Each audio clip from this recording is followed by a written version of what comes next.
피라니아. 2015년 7월 강원도 횡성 마옥저수지에서는 식인 물고기가 나타나 한바탕 소란이 일었다. 열대어종인 피라니아가 우리나라에서 자연 서식할 수는 없고 누군가 키우다 몰래 버렸을 것으로 추정되었다.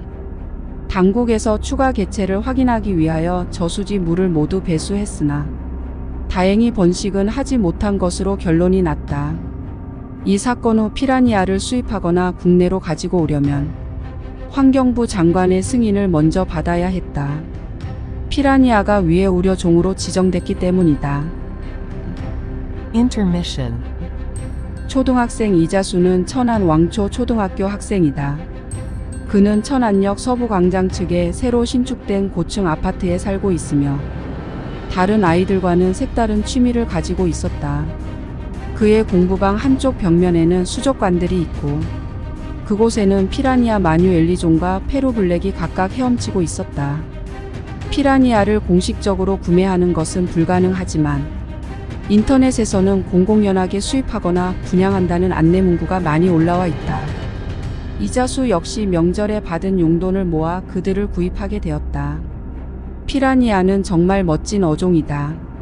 눈매에서 느껴지는 카리스마와 공포감을 불러오는 이빨은 남성미를 뽐내는 사나이라면 한눈에 반하고 말 것이라고 이자수는 생각했다.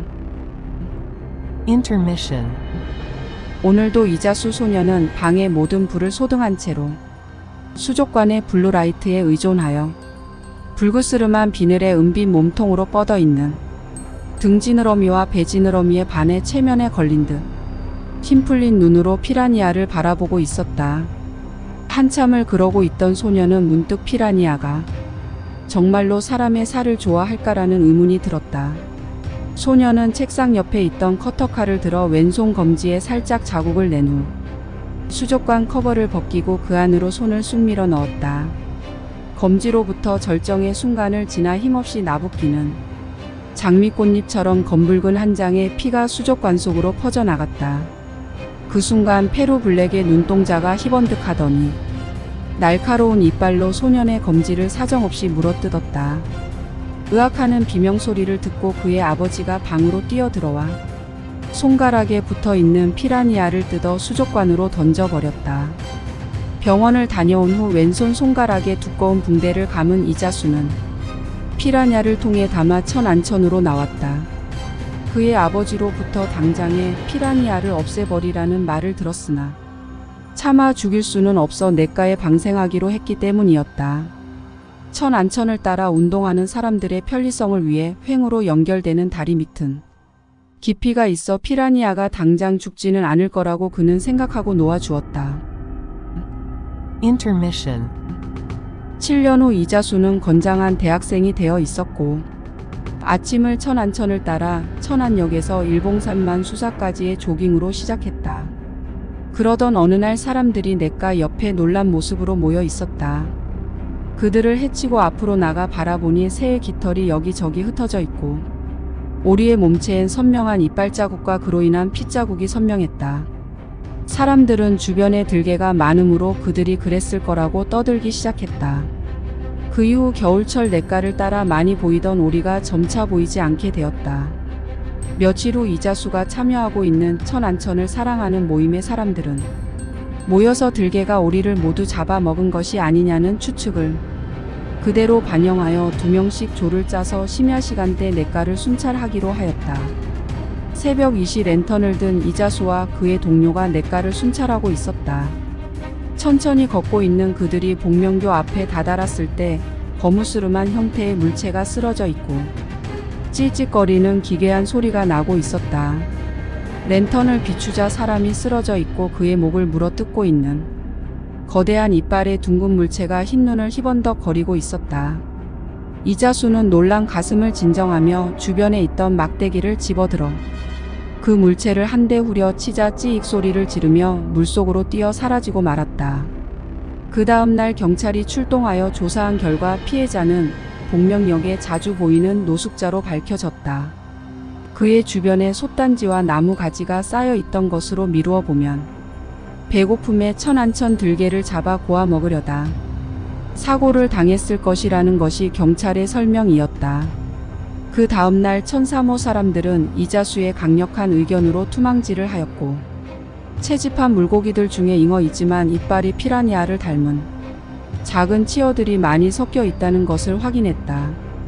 이자수가 이 치어 샘플들의 유전적 분석을 위하여 대학 동기가 있는 국립낙동강생물자원관에 의뢰한 결과 잉어와 피라냐의 혼종이라는 결과가 밝혀졌다. 그 후 1003호에 의한 천안천 정화 작업이라는 이름하에 남모르게 행해진 대대적인 혼종 제거 작업을 통하여 많은 카피라가 사라졌다. 하지만 이자수의 의문은 풀리지 않고 있었다. 그날 밤 사람을 물어뜯던 카피라는 그 크기가 120cm를 넘는 것으로 추상되기 때문이었다.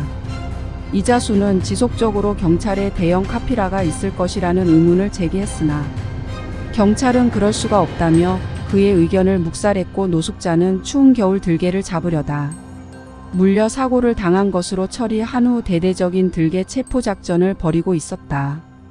이자수와 1003호 사람들은 대형 카피라를 잡기 위하여 삼지창을 여러 개 만들어 천안천 주변을 순찰하기로 했으나 경찰로부터 불필요한 불안감을 조성한다는 사유로 불어대었다. 하는 수 없이 이자수와 1003호는 사람들의 관심이 적은 새벽 시간대에 카피라 제거 작업을 하기로 하고 밤 12시에 모여 각 다리 및 주변을 살펴보기 시작했다. 그러던 중 복명교 첫 번째 교각 밑에 큰 구멍이 있는 것을 발견하고 그곳을 집중적으로 파헤쳐 대형 카피라를 물 밖으로 꺼내는데 성공하였다.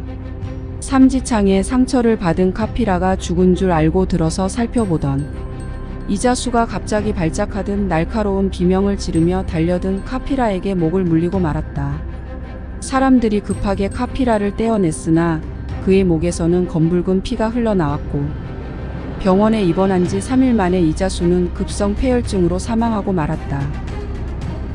Intermission. 경찰은 이자수가 경찰의 의견을 무시하고 카피라라는 근거 없는 괴생 명체를 잡는다는 명분하에 한밤중에 천안천을 배회하다 넘어졌고 그로 인한 상처로 사망했다는 발표를 했다. 그리고 1003호 사람들을 상대로 다시는 카피라라는 망상된 공포감을 조장하면 모두 엄벌에 처할 것이라는 공문을 발송했다. 그러니 사람들은 천안천의 흔한 잉어들이 이자수가 방생한 피라니아와 유전적인 결합으로 괴생 명체인 카피라가 탄생하였고, 그 모체인 대형 카피라가 필연적인 이자수를 죽였다는 사실을 알 수는 없었다. Intermission.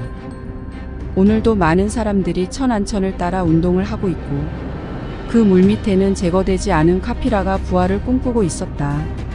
종료.